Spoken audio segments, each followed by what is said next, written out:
Had a little problem last week. If you all were looking for a video, it didn't show up because for whatever reason, it didn't show up. We will repeat that at some point later. We don't know what happened. I've looked at it every angle and we don't know what happened. We just know it didn't happen. But I've got all my notes, so at some point it will happen. Again, I want to welcome Savannah, Sandy's sister. You can see the resemblance if you look there. You can.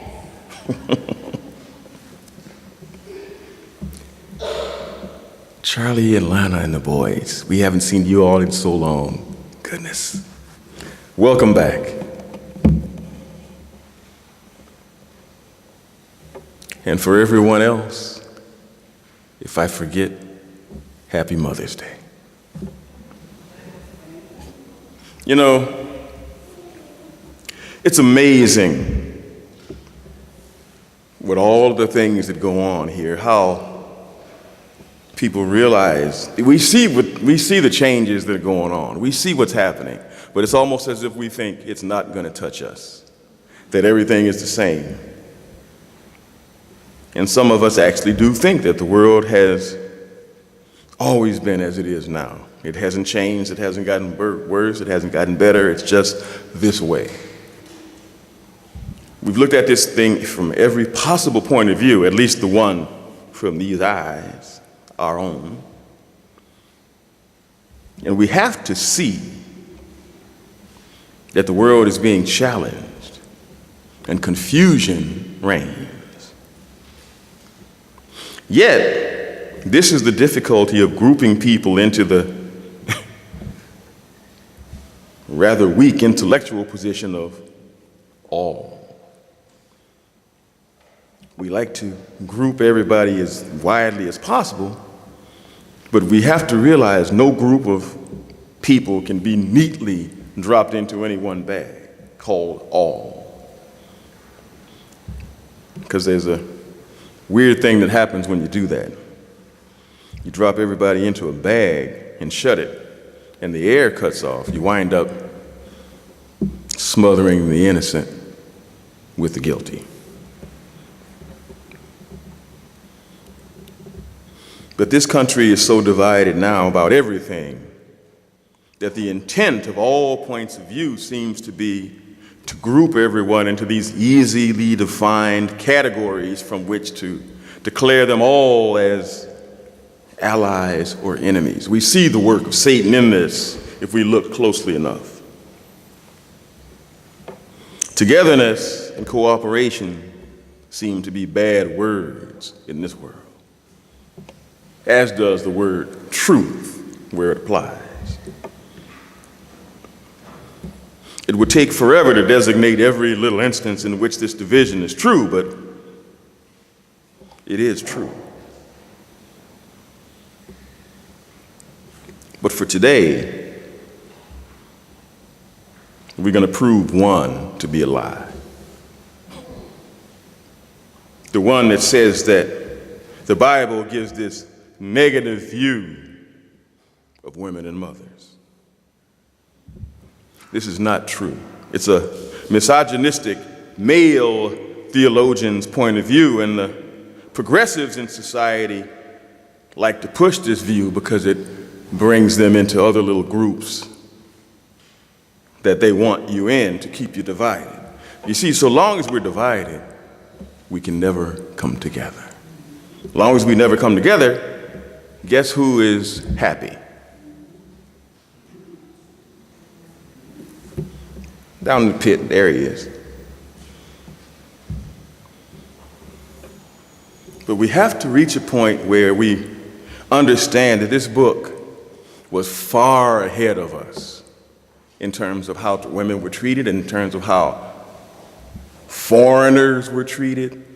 It was very, very forward thinking. And you look at the things that happened and you realize just how forward thinking it was. But we make the mistake of allowing other theologians to tell us what the book says. But we have to learn to read the Bible with our eyes open and our minds prepared.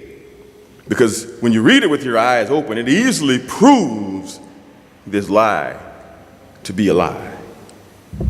Mothers of the Bible are some of the best and most courageous stories in the book because there was no movement behind them. They did these things on their own. They did these things sometimes with no help at all. And sometimes with a little help from my friend, if you will. There were no movements, no protests, just people living lives that made the lives of their children and husbands, and sometimes the places they lived, better. For a title today, we'll call this one, you all know, Mothers of the Bible.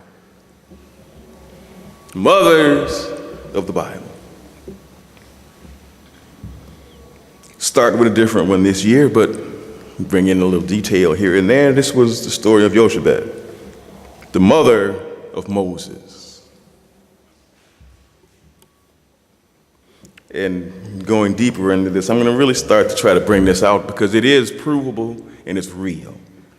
Every name that you hear in the Bible,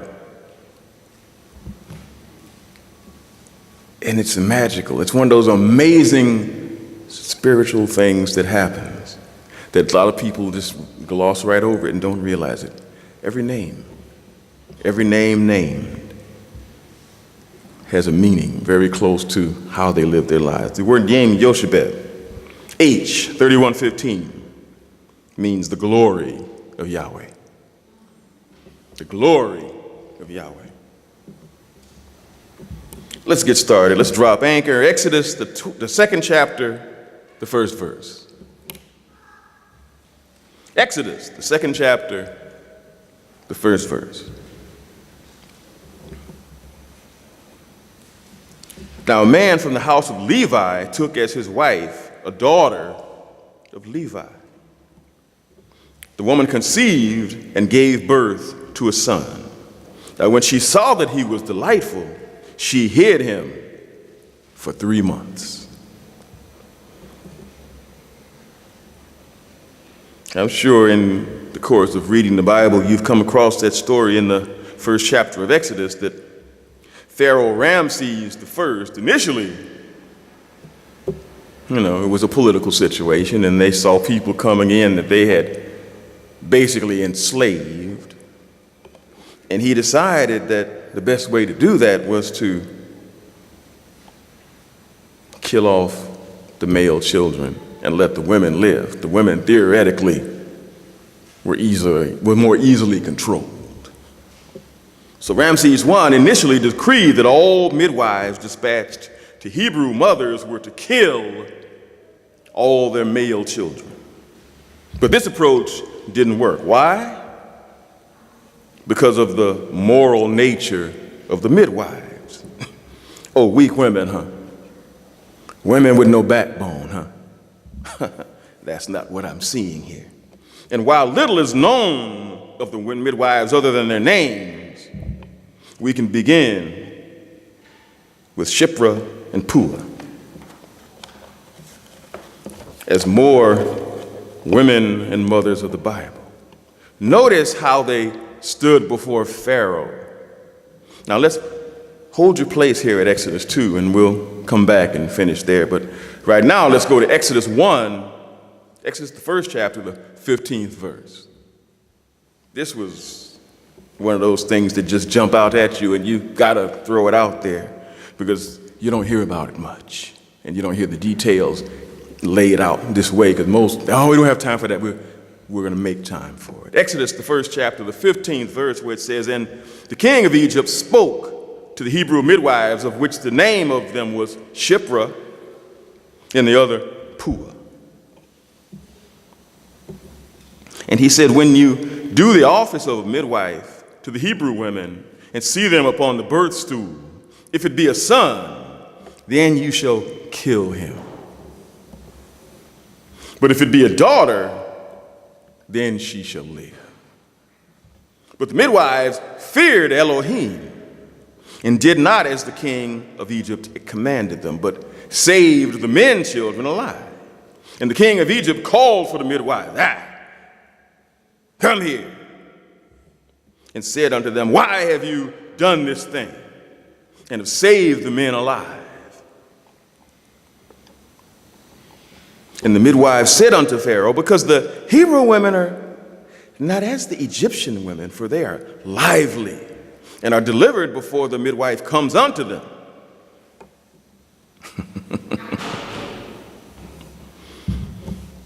And Elohim dealt well with the midwives.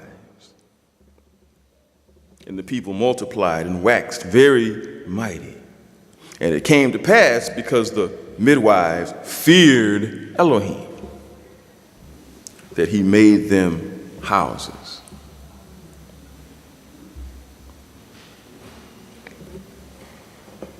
Let's go back to Exodus, the 2nd chapter, start at the 3rd verse. Both names, Shiphrah and Puah, mean something like valiant, strength. It's just amazing. You go back and look at this. I pulled up a lot of the names aren't in the dictionary that I was working with, and I've pulled up another one and found them there. And every name has some reflection of who they are, what they're all about. Exodus, the 2nd chapter, the 3rd verse. But when she could no longer hide him, she took a basket of papyrus reeds and coated it with tar and pitch, put the child inside, and laid it in the reeds by the bank of the Nile. His sister stood off at a distance to see what would happen to him. She was just watching just to make sure that everything was okay. Big river, little basket, things could happen. If anything were to happen, she could probably get to someone and maybe go back and get him and hide him and do something else, but an amazing thing happened here.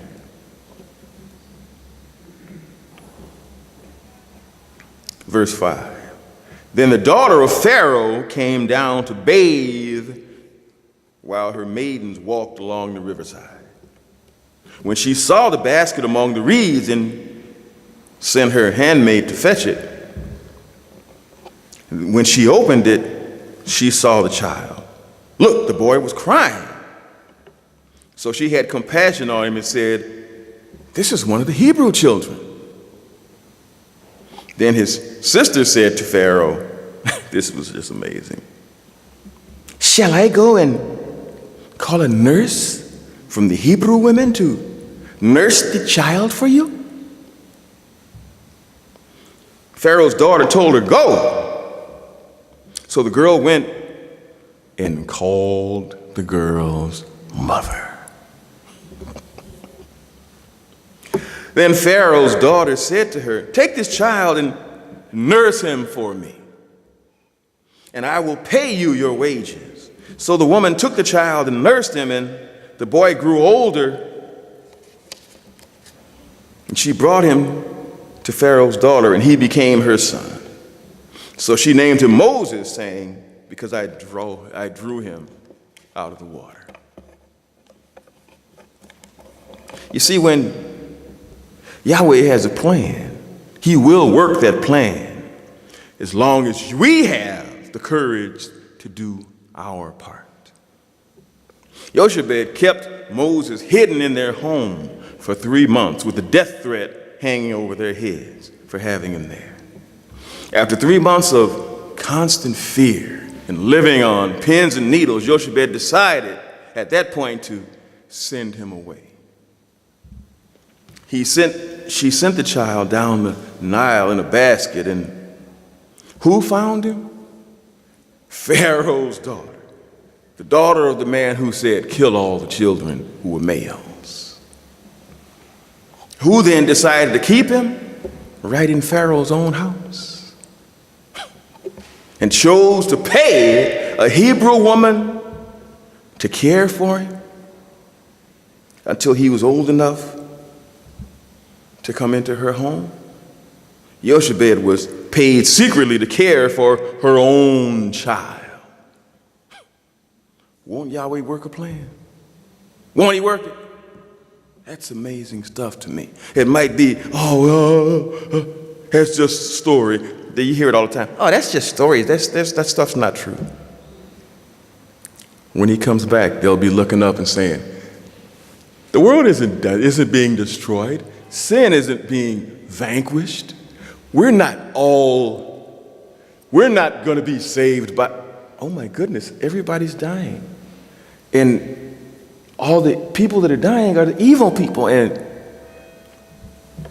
somebody's going to look that guy in the eye and say, still a dream to you? Still stories? To some, I'm probably sure it will be, but even when in the sight of seeing that things are as they should be, some people just don't want to see it. That he will work a plan. But without the courage of Yoshabel and Amram, her husband, H6019, people of strength.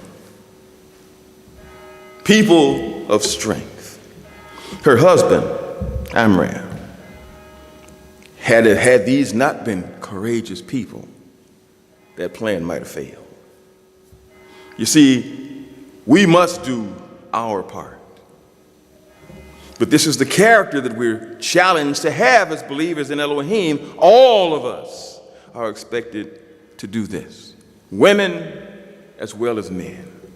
And the tales of mothers of courage are all over this book.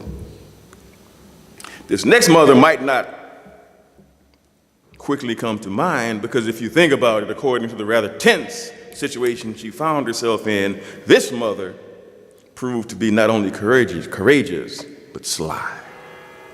But the wisdom of Solomon proved to be the solution to her problem, and it gave her a strength and a courage that allowed her to do what many of her kind did not do. Now, this is not the first mother you might think of, but let's go to 1 Kings, the 3rd chapter, the 16th verse.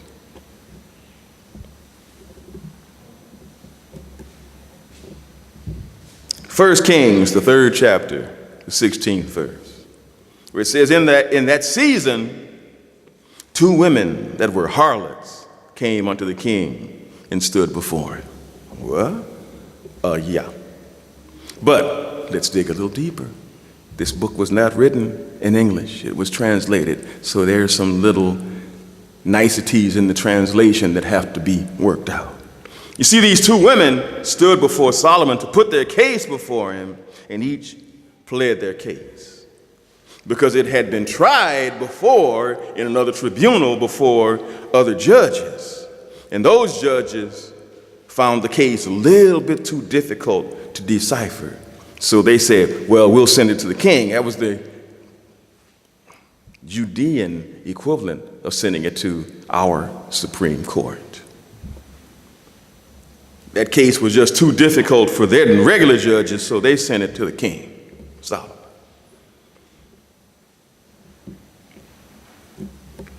Who told the truth. And let's go and understand this. You see, the wisdom of Solomon being king was somehow considered to be more suitable to decide this matter. So they sent it to him. That word that they translated harlot is H2181, Zonah, which is here. And in some other places, it's simply translated harlot. But if you go and look at a Chaldean dictionary, it says that the best, and they say that this is probably the best one in this case because of the heavy Chaldean influence here. That word is rendered pundikan, or not harlot, but tavern keepers. Now, not exactly the same thing, but if you really think about it, where are most harlots found? In bars, in taverns. The same word, to back me up, is used in Joshua, the 2nd chapter, the 1st verse, when speaking of Rahab, the harlot. If you don't have any framework, you got to go. The Bible will show you another framework that will make things a little bit more clear for you. Joshua, the second chapter, the first verse, where it says, "And Joshua the son of Nun sent out of Shittim the two men to spy secretly, saying, Go view the land, even Jericho. And they went and came into a harlot's house named Rahab and lodged there." That same word, zonah, is here used of Rahab. So if these had simply been just garden variety harlots, it's not likely that they would have ever dared to appear before Solomon or been allowed to be judged by the king. This case would have never gotten that far. But according to other Hebrew sources, these women were victualers. That word victuals might be a little, maybe you think back to how they used to say it on the Beverly Hillbillies. Victuals. Now maybe it'll make a little bit more sense to you. Oh, we go wrestle up some victuals, or victuals, if you will. But this is what they did in their place of business. They were victualers. They were sellers of food, as was Rahab. And again, if some of us are probably a little young for this, but how many of you watch Gunsmoke? Don't have to put your hands up, just think to yourself. Back in the day, that would have been Miss Kitty. I remember when I was about 8 or 9 years old, and I figured that out, and I go to my dad and says, "Well, this she?" And Dad kind of, yeah, but they didn't really want to let that out on TV. That could be a little rough. You didn't want to let that know. But we kind of found out that Miss Kitty was a harlot. But she was also the tavern keeper. Now, close observers may observe that it is possible that they might prostitute themselves in the course of doing this. This may be said in their favor, however, that common prostitutes of this time did not usually bear children, or if they did, according to the histories, they didn't take very good, if any, care of them.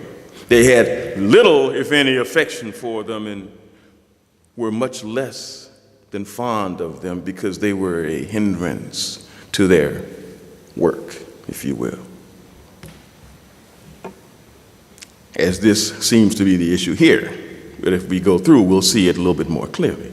But the true character of each will emerge in the course of the story.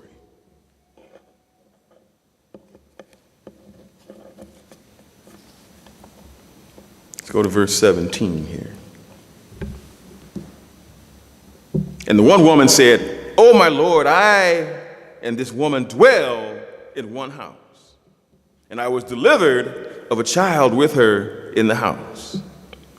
And it came to pass the third day after that I was delivered, that this woman was delivered also, and we were together. There was no stranger with us in the house except the two of us in the house. And the woman's child died in the night because she lay on top of him. And she arose at midnight and took my son from beside me, and while your handmaid slept, and laid it in her bosom, and laid her dead child in my bosom. And when I rose in the morning to give my child suck, behold, it was dead. But when I had considered it in the morning, behold, it was not my son, which I had given birth to. And the other woman said, No, but my son is alive, and your son is dead. And this one said, No, but your son is dead, and my son is alive. Thus they spoke before the king. Then said the king, We got a situation here. The one says, This is my son that is alive, and your son is dead. And the other says, No, but your son is dead, and my son is alive. And the king said, Bring me a sword. Bring me a sword. And they brought a sword before the king. And the king said, Divide the living child in two. and give half to the one and half to the other. Then the woman of whom the living child was spoke unto the king, for her bowels yearned upon her son. And she said, O my lord, give her the living child, and in no way slay it. But the other said, let it neither be mine nor hers, but divide it. Then the king answered and said, give her the living child, and in no way slay it, for she is its mother. And all Israel heard of that judgment which the king had judged, and they feared the king, for they saw the wisdom of Elohim was in him to judge.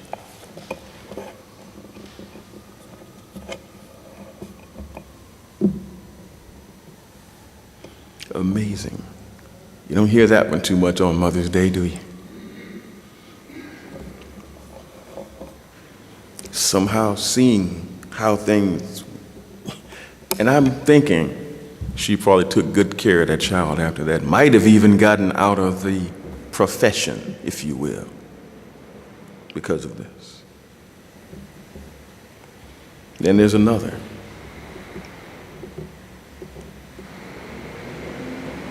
Hannah was married to a man who loved her very much, but he also, as was it wasn't allowed, but I mean, it wasn't something that God allowed. It wasn't something that Elohim allowed, but some men, one woman wasn't enough for them. They had to have more than one. So Hannah was married, as I said, to a man who loved her very much, but he also had another wife. I'm kind of dealing with that, but it's here, so I deal with it. This wife was able to bear children, but in 1 Samuel, from Samuel 1, we learn that Yahweh had closed Hannah's womb. Let's go to 1 Samuel, the first chapter, the first verse.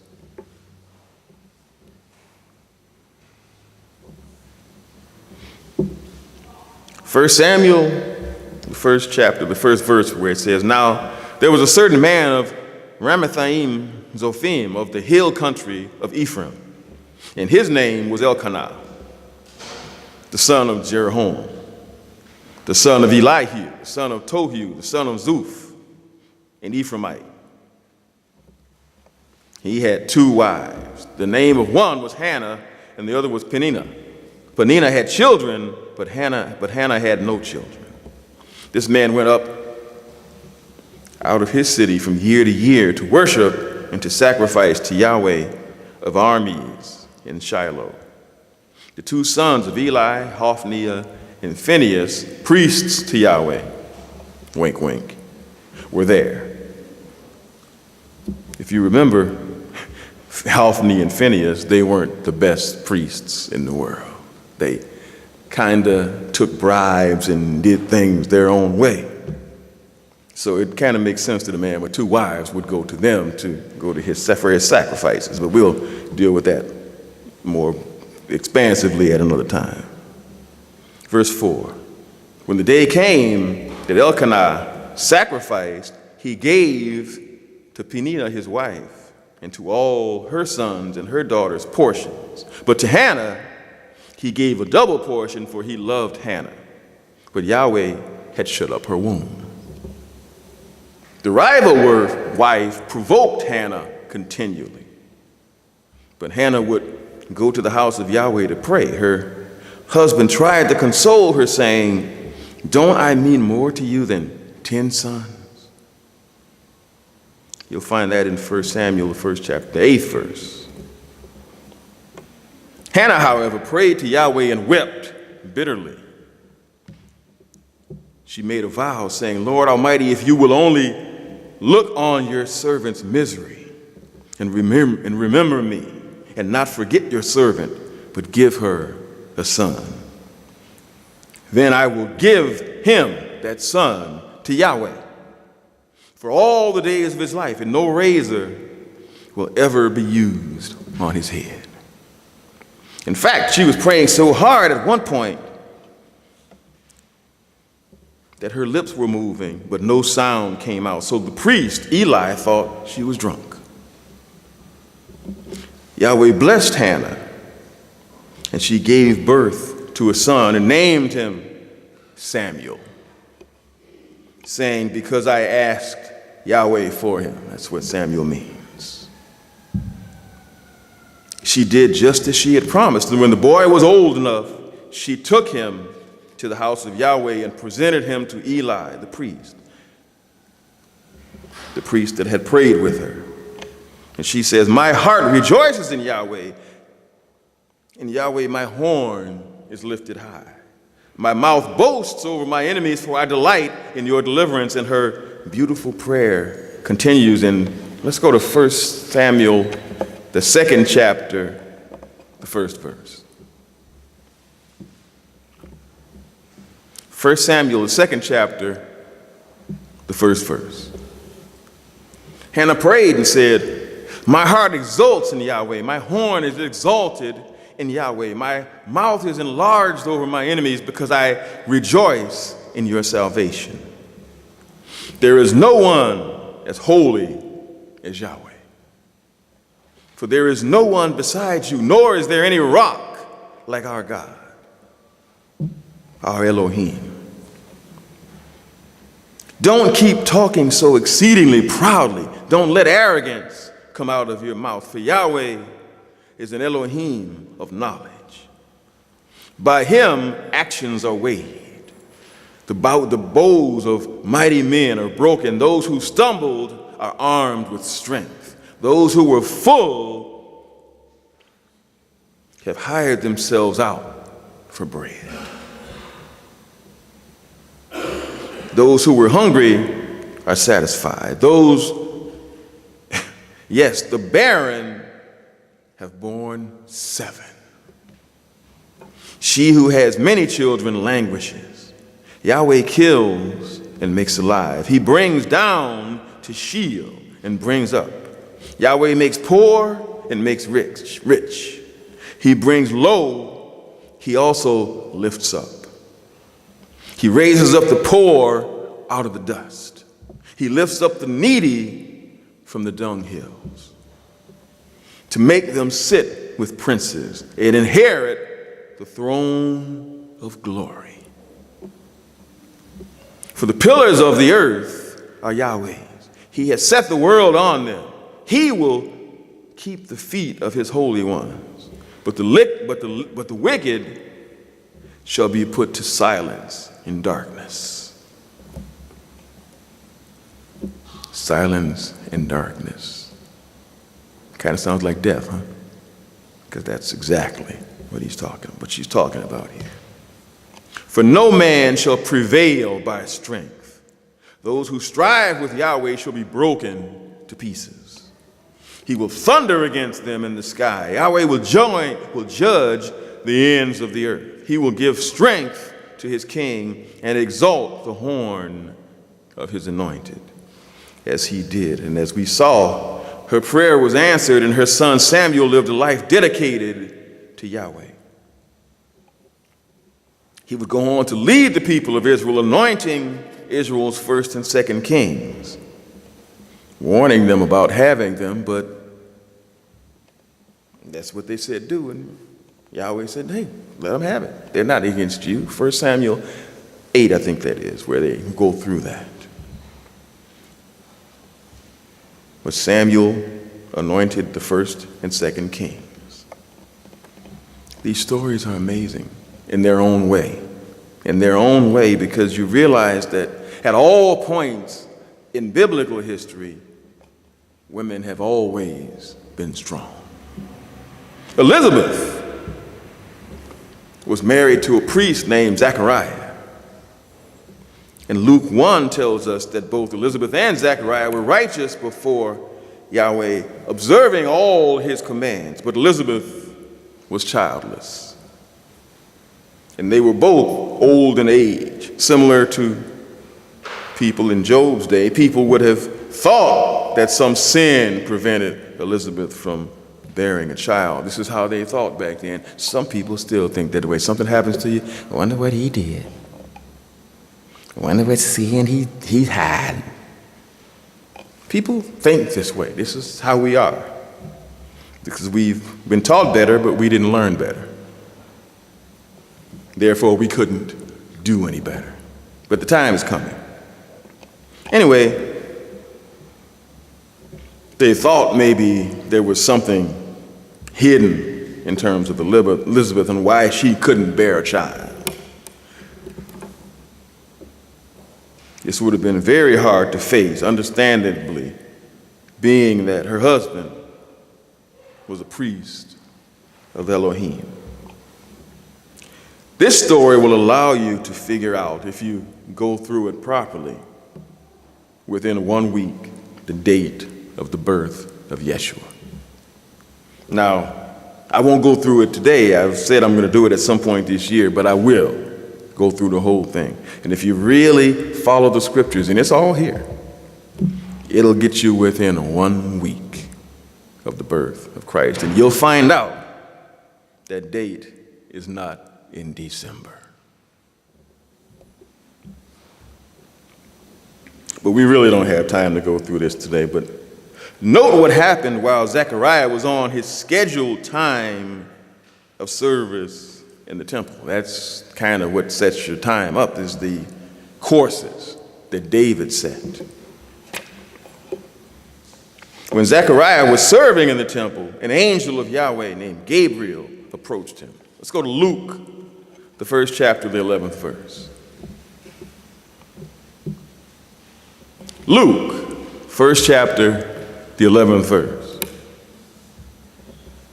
It says, an angel of Elohim appeared to him standing on the right side of the altar of incense. Zechariah was troubled when he saw him, and fear fell upon him.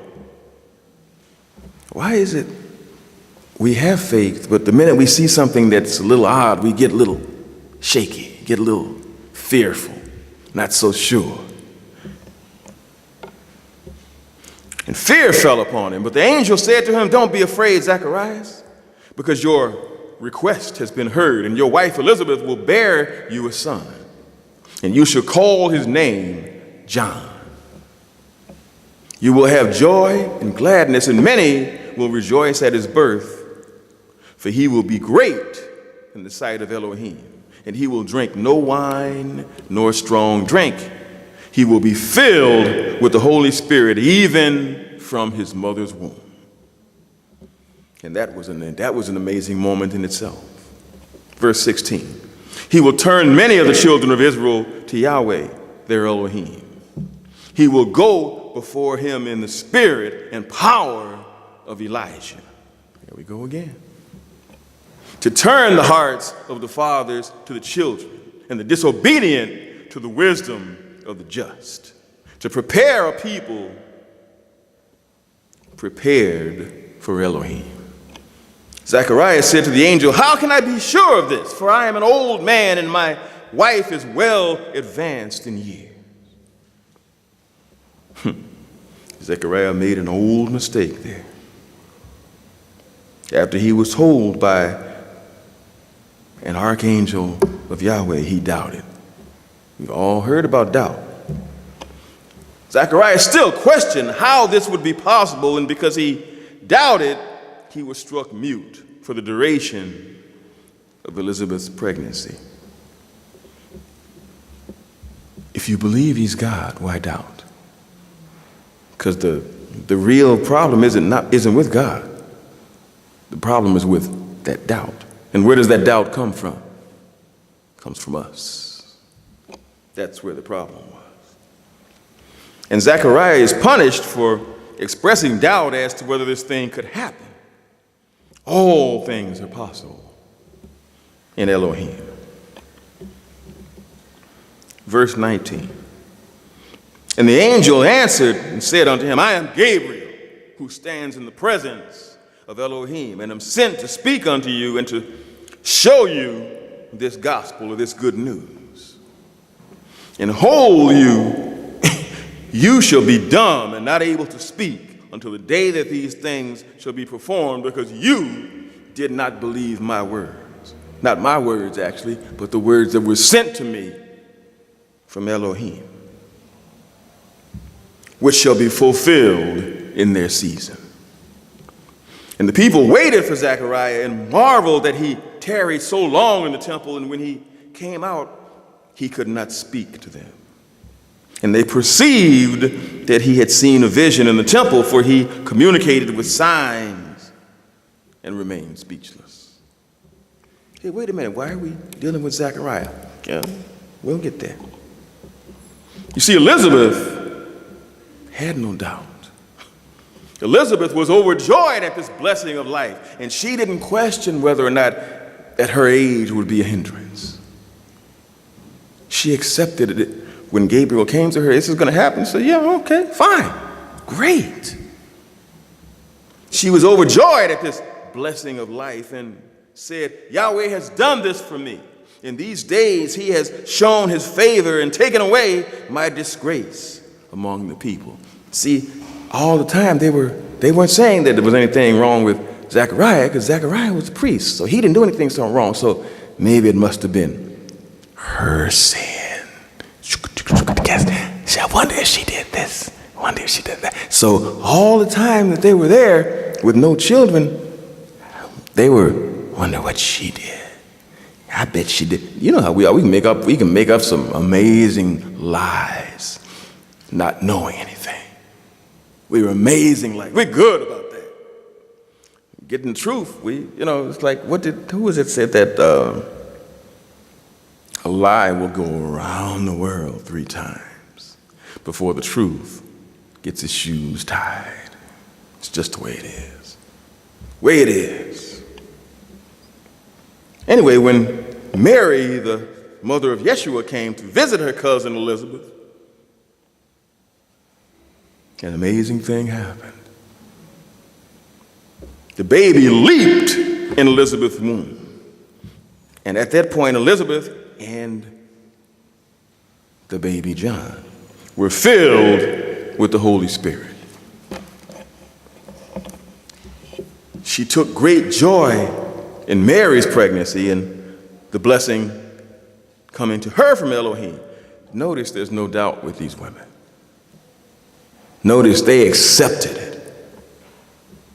And when it came time for Elizabeth to give birth, she named her son John. When neighbors went to confirm this and went to Zechariah, he wrote the same name and his mouth was opened. Everyone wondered at what the child would be since his birth was so miraculous. Let's go to Luke, the 1st chapter, the 57th verse. Luke, the 1st chapter, the 57th verse.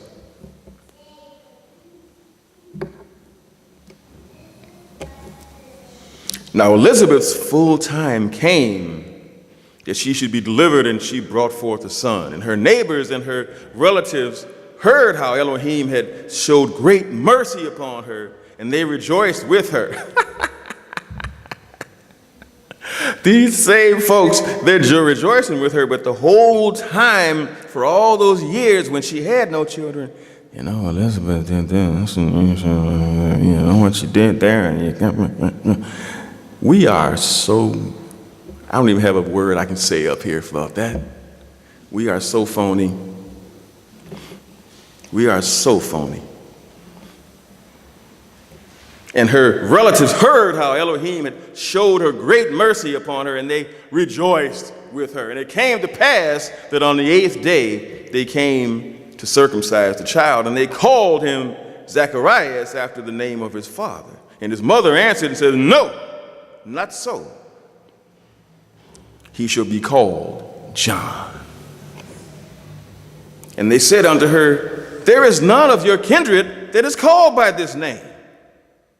And they communicated with signs to the father, asking how he would have him called. Oh, the woman couldn't know, so it's got to be the man, right? Don't get me started.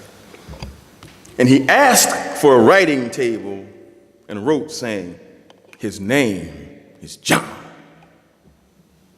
And they all marveled, and his mouth was open immediately, and his tongue loosed, and he spoke, blessing Elohim. And fear came on all that dwelled round about him, and all these things were spoken of throughout all the hill country of Judea. And all those that heard him laid them up in their hearts, saying, "Who shall this child be?" And the hand of Elohim was with him. This had to silence finally those who wondered if she had some secret sin. No, this was a child of promise. This was a child of prophecy. John would go on to baptize people from their sins with water. He would prepare the way for the Messiah, Yeshua. Speaking of which, let's get into a little bit of that. We don't have a lot of time, but we'll deal with it. Luke, the 2nd chapter, the 1st verse.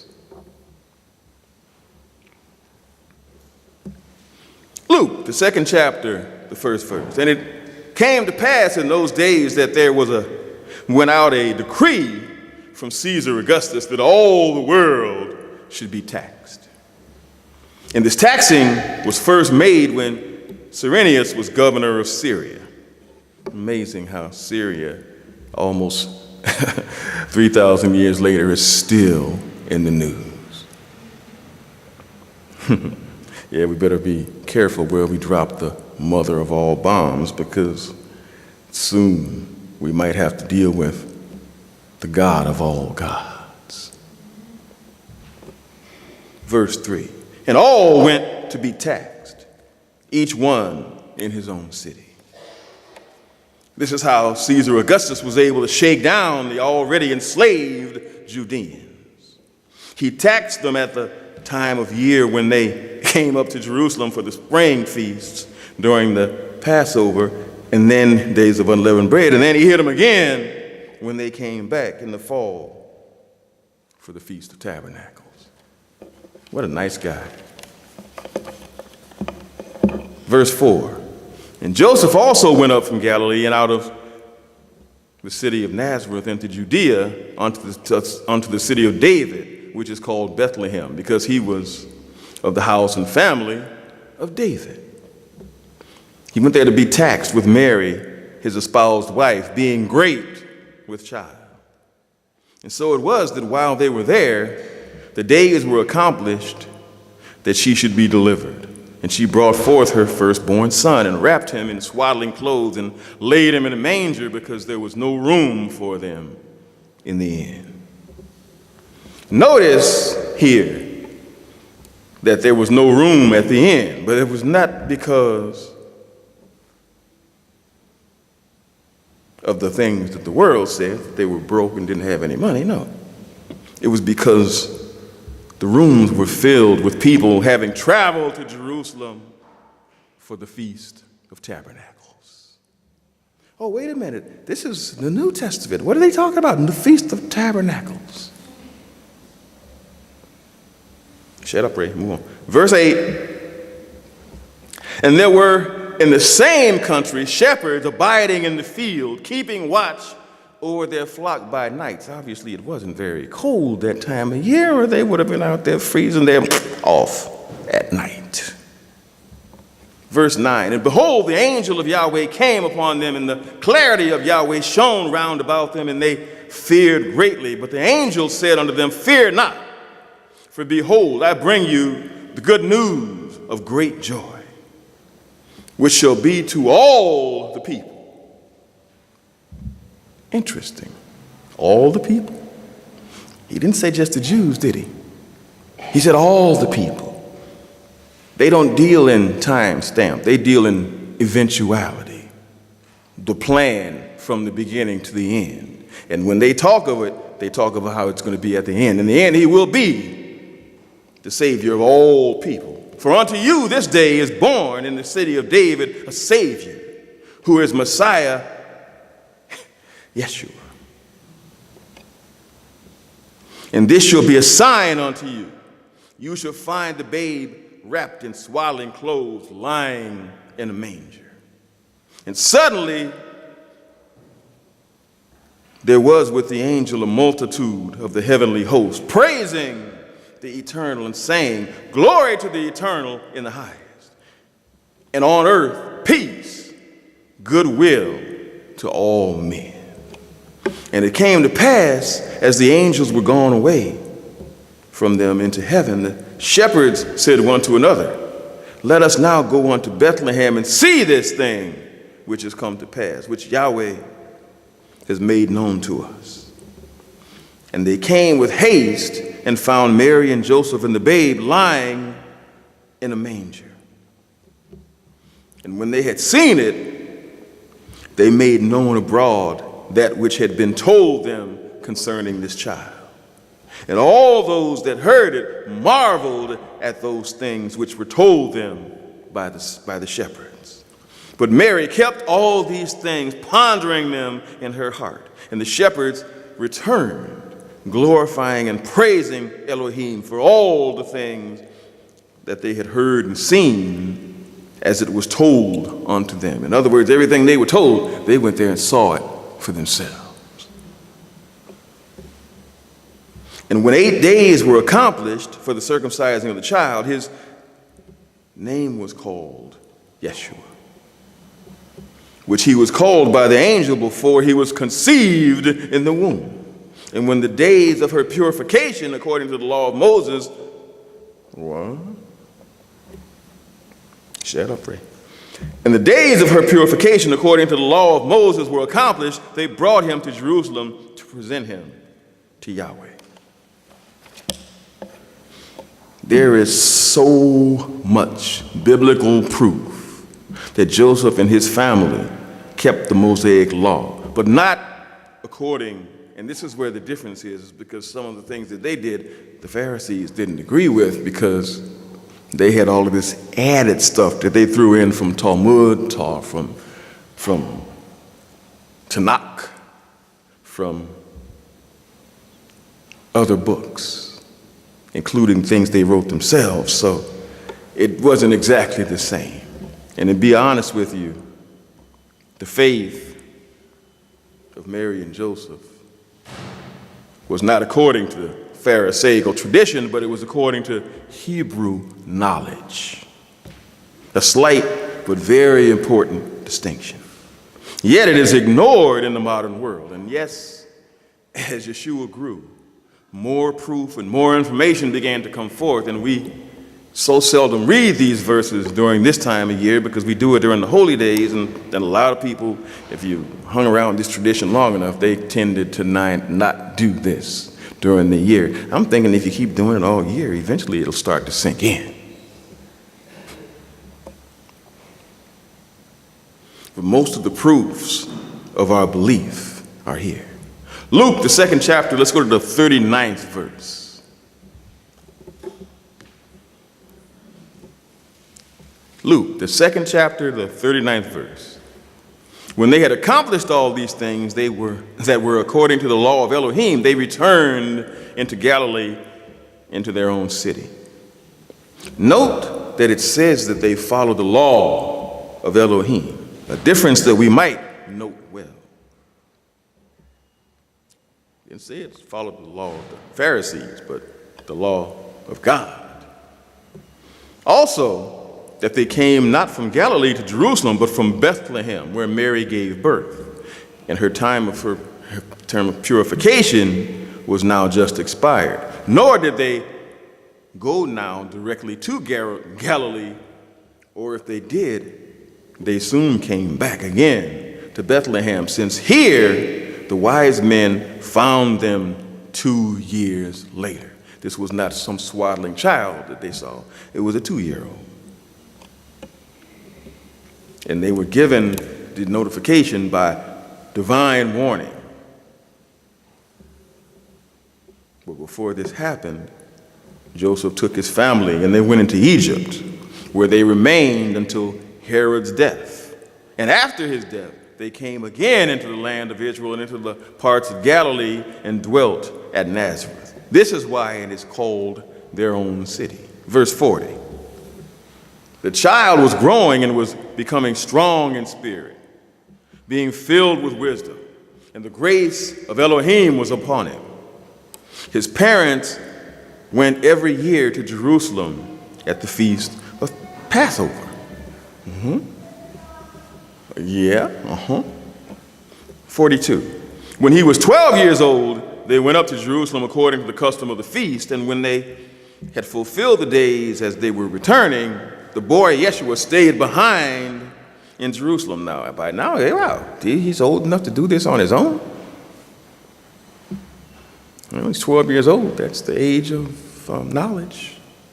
So theoretically, yes, that could happen. As a matter of fact, it did. And when they had fulfilled the days as they were returning, the boy Yeshua stayed behind in Jerusalem. Joseph and his mother didn't know it. But supposing him to be in the company, they went a day's journey. Wait a minute. They traveled a whole day and recognized that their son was gone and didn't freak out? Obviously, this was a very intelligent child, and they weren't worried about it. They did notice he wasn't there, but they weren't worried about it. But supposing him to be in the company, he's back there with the rest of them, don't worry. For those who are missing this, poor people don't have all of these folk with them because they don't have any money. So that whole story about them being poor and having to live in a hotel, Joseph was what they call a carpenter. You go back and look at what a carpenter was back in those days. Carpenter, if you were a carpenter, if you will, they had to deal with stone, they had to deal with brick, they had to deal with wood. So basically he was in the business of construction. If you know anybody these days that's doing construction work, I think the only one guy I know, I won't say his name and bust him out, but they do okay. They do okay. They're not going meal to meal. So that ended that whole thing. 45. Well, let's finish 44. But supposing him to be in the company, wow, they had a company. Yes, they did. They went a day's journey and they looking for him among the relatives and acquaintances. When they didn't find him, they returned to Jerusalem looking for him. After 3 days, after 3 days, they found him in the temple, sitting in the middle of the teachers. That would be the Torah teachers. Both listening to them, 12 years old. Keep that in mind. 12 years old. Both listening to them and asking them questions. All who heard him were amazed at his understanding and his answers. 12 years old has answers for the hierarchy of the Pharisees. When they saw him, they were astonished, and his mother said to him, "Son, why have you treated us this way? Behold, your father and I were anxiously looking for you." He said to them, "Why were you looking for me? Didn't you know that I must be about my father's business? I must be in my father's house?" They didn't understand the saying that he spoke to them because they forgot for a hot second where he came from. And he went down with them and came to Nazareth. He was subject to them, and his mother kept all these sayings in her heart. And Yeshua increased in wisdom and stature and in favor with Elohim and with men. Now, if you look through these verses, you learn a lot about this family. The family of Joseph. You learn that they kept the holy days as a custom. This means it went on and on and on. It wasn't one time. That apparently this was quite widely done at this time in Judea among everyone, despite the tight-fisted rule of Rome. Fascinating in itself. These people were against this kind of activity, and at one point they killed him. But it was quite prevalent there at the time. That took strength. That took strength on all parts. We also learned that Mary had quite a job on her own hands. initially with Joseph, but by the time Yeshua was fully grown, Joseph had died. And despite religious traditions that state otherwise, Mary had other children than Yeshua. That whole perpetual, what they call it, perpetual virgin thing, nah. Erase that, throw that away. Note here that it is stated in the Bible. That's how you wonder how people miss this stuff. It's right here. How is it that you can say that there was only one child? After reading Mark, the 6th chapter, the 2nd verse. Mark, the 6th chapter, the 2nd verse. When the Sabbath had come, he began to teach in the synagogue, and many hearing him were astonished, saying, "Where did this man get these things?" Because they was different than what they were being taught by the Pharisees. But it made more sense to them on some level. And what is this wisdom that is given to this man, that such mighty works come about by his hands? Here we go. Isn't this the carpenter? It didn't say, isn't this the carpenter's son? So by now, with Joseph gone, Yeshua had taken over the family business. Isn't this the carpenter, the son of Mary, and brother of James, Joseph, Judah, and Simon? Aren't his sisters plural? We don't say how many, it doesn't say how many, but now you're up to 6 or more. And say his sister, aren't his sisters with him here? They were offended at him. Here we have proof that there is no perpetual virgin here. Mary had at least 6 other children with Joseph, along with Yeshua, her firstborn. Yeshua loved his mother, and noticed that his final act while hanging on the tree at Golgotha was to make sure that his mother was taken care of after he was gone from the earth. After all, he was running the family business. John, the 19th chapter, the 23rd verse.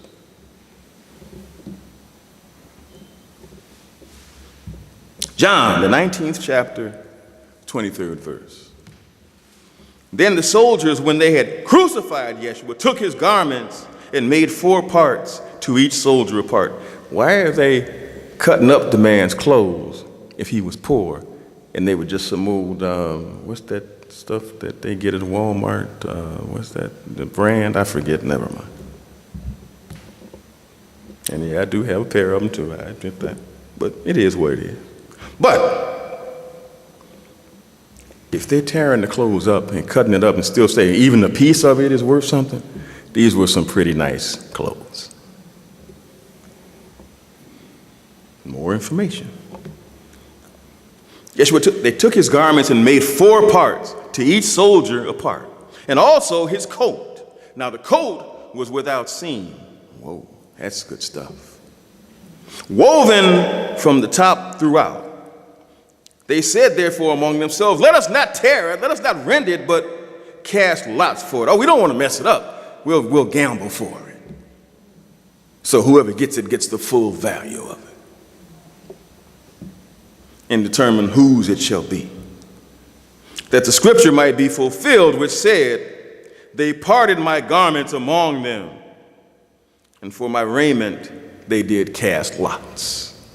In Isaiah 52, I think it is.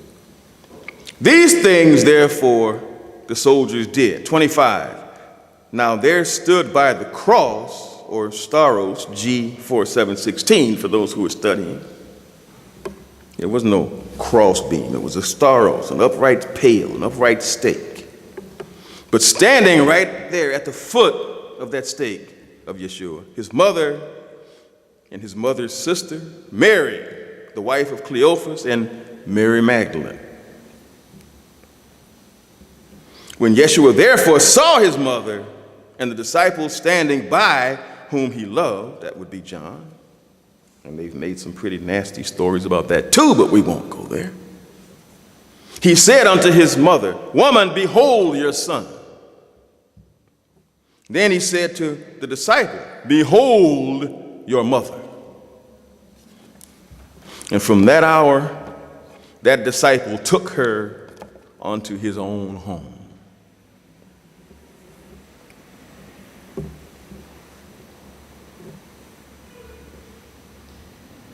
Now,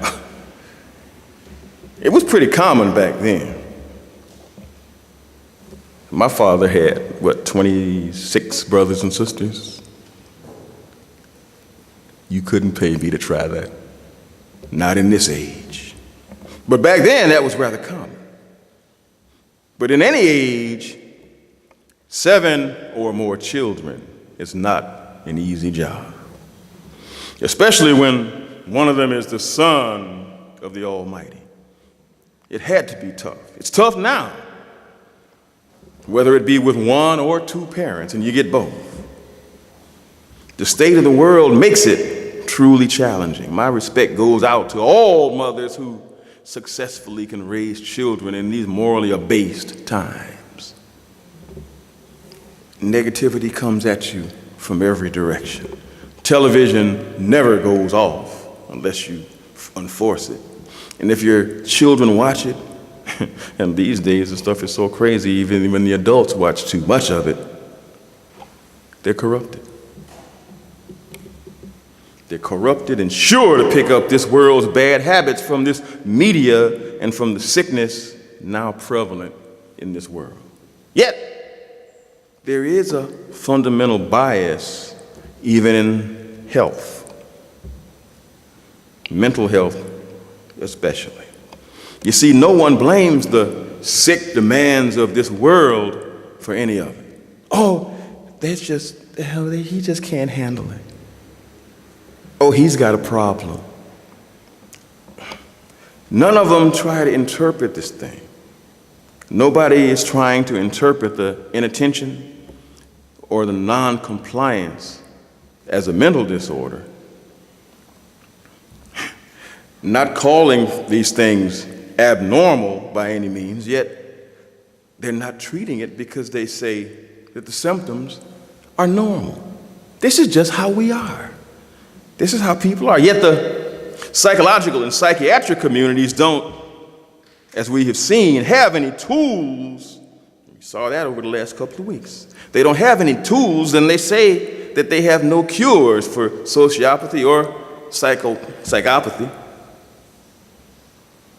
Or many of these new societal problems are things that are caused by the weaknesses and sicknesses in the society, but as a back-end result, those with extended schooling have lived for many years in a world where they all pay attention to what's happening, but they find that this world is very unstimulating. When's the last time you really felt good about something and wanted to be involved in it, really wanted to? You're just there. Oh, well, yeah, it's okay, but, I could be doing something else, but it's okay. In this world, many of us routinely, however, comply, sometimes not more than we realize it, with the demands of our authorities. Thus, for many MDs and PhDs, people who rebel against the attentional and behavioral compliances appear to be from another world. You should do what you're told, even if it doesn't make a bit of sense, even if it's wrong. They say, oh, it's like you're from some other world, a diagnosable one. Here, take these and call me next week if you don't try to kill yourself as a side effect. But shut up, Ray.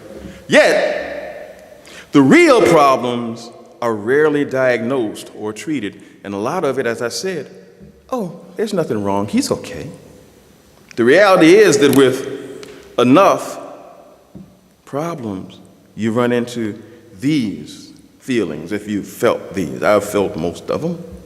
Helplessness, hopelessness, passivity. Oh, it's okay. Boredom. Hear kids all the time. I'm bored, Ma. Because you don't have 5 things going on. You ever see kids? You go in the house and see one kid, he's got a game in one hand, got the radio going, on TV, and trying to play another game and bouncing back and forth between them. And they think that's normal? I don't. Boredom, fear, isolation, dehumanization. Oh, we rebel mentally and act out physically by refusing to comply to the demands of a detached society. Some of us rebel by becoming inattentive. Oh, I didn't hear you. You ever see people, you talk to them and they can just tune out whole passages or walk away. You talk to them and it's like, I didn't hear you. No, it's a defense mechanism. It's a defense mechanism by pretending to be inattentive. Others become aggressive. You ever see somebody, the minute you get to say something to them, they're mad and ready to fight? Same thing from the other side. They become aggressive. In large numbers, we eat ourselves out of it. We drink ourselves out of it. We gamble. Notice on just about every corner is some kind of gambling establishment. Slot machines, penny slots, pay poker right in your neighborhood. You don't have to go to the boat because a lot of us can't afford it. So everywhere, on every block, where there used to be, sometimes even the currency exchanges flip out, and next thing you know, you look up and now here's a little gambling hall. So as a result, now everybody gambles way too much. Gambling places took in last year as much money as the country collected in taxes, which basically means you got taxed twice.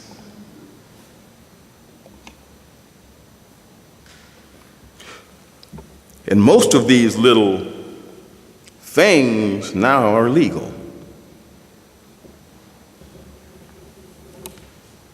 Still other things are becoming addicted to drugs, illegal and prescription. Doesn't make any difference as long as you get that high. Most of which they're now trying to make legal.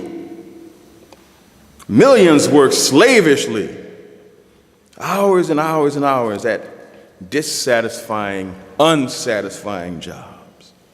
And they become depressed and become passive aggressive. They won't come right at you, but you look up and something happened and it was their fault. You're like, wow, I didn't know. It's how we are. No small number of us simply can't cut it anymore. And you'll see the increases all over the street, and they're putting little spikes down so you don't have anywhere to sleep. How many have become homeless over the last few years?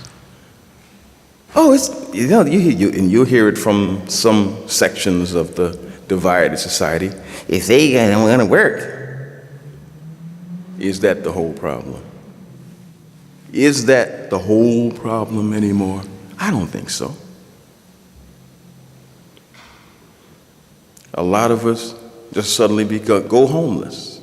There was a young man here the other week talking about somebody that just walked away from a job. They found him weeks later, just walking down the street, eating out of garbage cans. He said that's less stressful out here than it was on the job.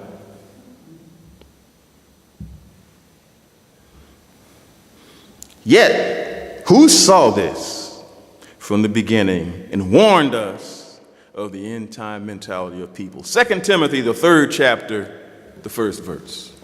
And see if any of this sounds familiar. It sounds a little bit different when you're not seeing the causes of it, but when you think about it, it becomes the same thing.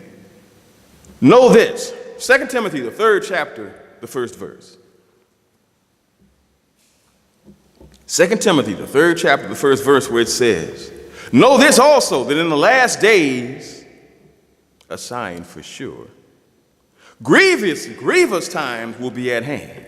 For men will be self-lovers, money lovers, boasters, proud, blasphemers, disobedient to parents, unthankful, unholy, without natural affection, unyielding, false accusers, without self-control, savage. What makes someone kill all their children and just walk away? What is it that makes the police go looking for a child for 2 or 3 days and find it under rubble in your living room? What is that? Savage, despisers of good. Don't try to tell somebody about God. Maybe would you like to come to church? You don't tell them what they'll say to you. I can't say it, most of it from here. I ain't going to church. All they gonna do is take your money, bunch of hypocrites. Traitors, reckless, puffed up, lovers of pleasure rather than lovers of God. Having a form of godliness but denying the power of it. And it gives you a little suggestion that we don't like, because that might be our friends. Even these, turn away from these.